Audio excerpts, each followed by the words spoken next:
Dear student, आज हमारा topic है transpose of matrices. Transpose of matrices में हमारे पास हमने क्या काम करना होता है, रोज़ को कॉलम में चेंज करना होता है और कॉलम्स को रोज़ में। इसमें हम या तो रोज़ को कॉलम में चेंज कर देते हैं या कॉलम्स को रोज़ में, जैसे आपको इजी लगे। फॉर एग्जांपल हमारे पास कोई एक मैट्रिक्स है A0 1 एंड -2, ये कोई मैट्रिक्स है हमारे पास। जब हम इसका ट्रांसपोज लेंगे तो हम इसको ट्रांसपोज, यहाँ पर टी से मुराद, टी से इसका मतलब है कि ट्रांसपोज, हम ट्रांसपोज ले रहे हैं। तो इसके अंदर आपने इसकी रोज़ को, जो ये रो थी इस रो को कॉलम में चेंज कर दिया, तो ये यहाँ पर अब क्या बन गया, हमारे पास कॉलम बन गया। तो इसको चेंज कर दिया आपने, तो ये इसका क्या हो गया, ट्रांसपोज। सेम इसी तरह अगर हमारे पास कोई matrix B C D E में दिया गया है, हम उसमें क्या करेंगे, इसकी ये रो उठा के हम इसको कॉलम में चेंज कर देंगे B और C, और इसी तरह D और E को चेंज कर देंगे कॉलम में, तो ये इस तरह हमारे पास लिखा हुआ आ जाएगा D और E। नेक्स्ट क्या, ऑर्डर ऑफ मैट्रिसेस। ऑर्डर का मतलब है कि मर्तबा मीन कि हमारे पास जो इस तरह कोई रेक्टेंगुलर शेप में होते हैं, कोई स्क्वायर शेप में होते हैं मैट्रिसेस, तो उसमें हमें क्या, उसका ऑर्डर हमें कैसे पता चलेगा, इसका ऑर्डर कितना है, मर्तबा क्या है। तो उसके लिए हम numbers of rose and numbers of columns defines the order of matrix. कैसे कि इसके अंदर हमारे पास दो रोज हैं, R1 एंड R2। नेक्स्ट इसके अंदर हमारे पास कॉलम कितने हैं, C1 एंड C2। इसका मतलब दो रो दो कॉलम, तो दो रो और दो कॉलम को हम कैसे लिखेंगे, इसका ऑर्डर कैसे लिखेंगे, 2/2। सेम इस वाले में कि इसमें हमारे पास कितने number of rose 1, number of रोज 2, और कॉलम कितने हैं इसमें, C1 C2 and C3। It's mean इसका हमारे पास ऑर्डर क्या बन गया, पहले हम रोज को लिखेंगे, रो कितनी रो है, 2/3। तो ये हमें पता चल गया कि इसका ऑर्डर हमारे पास था 2/2 और इसका ऑर्डर हमारे पास था 2/3। तो इस तरह इसका हमने क्या ऑर्डर बता दिया। नेक्स्ट टॉपिक है इक्वल मैट्रिसेस। इक्वल मतलब बराबर, जैसे कि नाम से भी पता चल रहा है। तो इसके अंदर हमें कैसे पता चलेगा दो मैट्रिक्स किस टाइम इक्वल होंगे। तो अब ये जैसे ये दो मैट्रिसेस लिखे हुए हैं, दोनों देखने में तो डिफरेंट लग रहे हैं, लेकिन ये हैं क्या, इक्वल है। वो कैसे, पहले हम इसकी डेफिनेशन देख लेते हैं। सबसे पहले आपने इसके अंदर क्या देखना है, सेम ऑर्डर, कि इसका ऑर्डर सेम होगा। किस तरह कि ये जैसे इसके अंदर ऑर्डर हमारे पास R1 एंड R2, और यहाँ पर कॉलम C1 C2, तो यहाँ से हमारे पास इसका ऑर्डर क्या बन रहा था, 2/2। फर्स्ट थिंग जो हमने इसके अंदर देखना है वो हमारे पास इसका ऑर्डर होगा। नेक्स्ट इस वाले में देखें तो ये हमारे पास कितनी रोज हैं, ये भी R1 and R2, C1 and C2।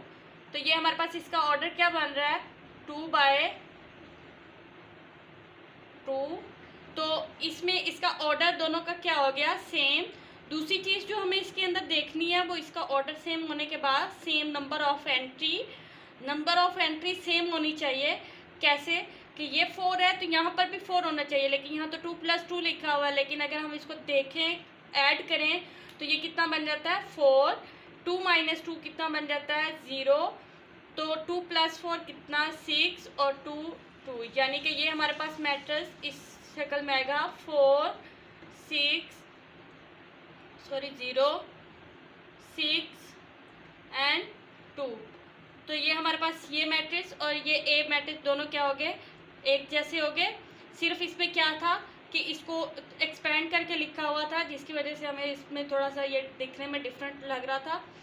Next हमारे पास ये वाला जो होगा मैट्रिक्स C है, 3 एंड 3+2, इसके अंदर 1 रो एंड 2 कॉलम्स है, C1 एंड C2।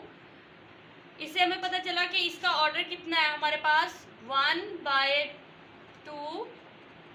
सेम इसमें भी हमारे पास रो कितनी है R1, कॉलम क्या है C1 C2, तो इसमें हमारे पास कितना बन गया 1/2। नेक्स्ट हमने जो देखने हैं इसके अंदर ये 3 + 2, इसको हम इस तरह लिख सकते हैं 3 और 3 + 2 ऐड होके ये सिमेट्रिक मैट्रिक्स। सिमेट्रिक मैट्रिक्स में हमारे पास A ट्रांसपोज इक्वल होता है A के।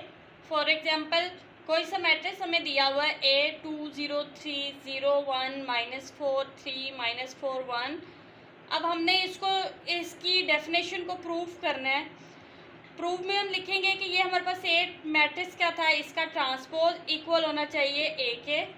तो अब हम जब इसका ट्रांसपोज लेंगे तो रोज को कॉलम में, ये रो है इसको हमने कॉलम में लिख दिया, नेक्स्ट रो को भी कॉलम में लिख दिया और ये थर्ड रो को भी कॉलम में लिख दिया, तो हमारे पास ये दोनों मैट्रिक्स क्या हो गए, सेम हो गए। वन यानी कि ट्रांसपोज उसका अगेन वही आ गया जो A था हमारे पास T1।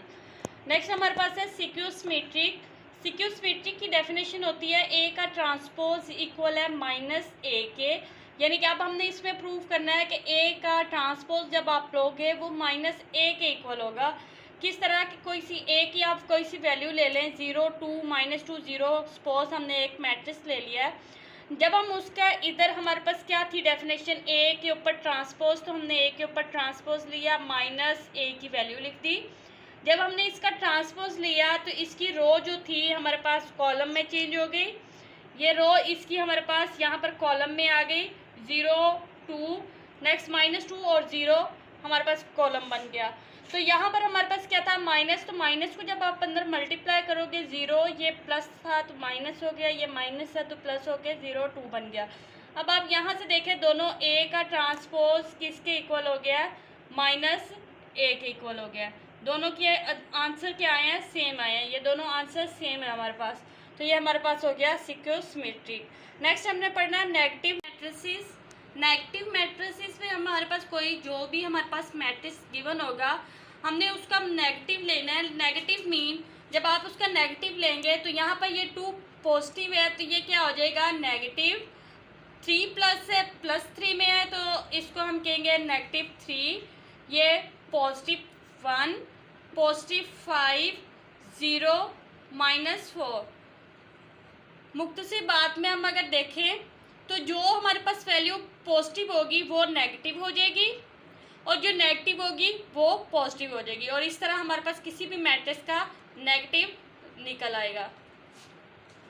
ये थी हमारे पास इसके शॉर्ट इंट्रोडक्शन मैंने आपको इस चैप्टर का करवाया, फर्स्ट चैप्टर का। नेक्स्ट हम जो इस चैप्टर में करेंगे वो इंशाल्लाह 1.1 से स्टार्ट करेंगे।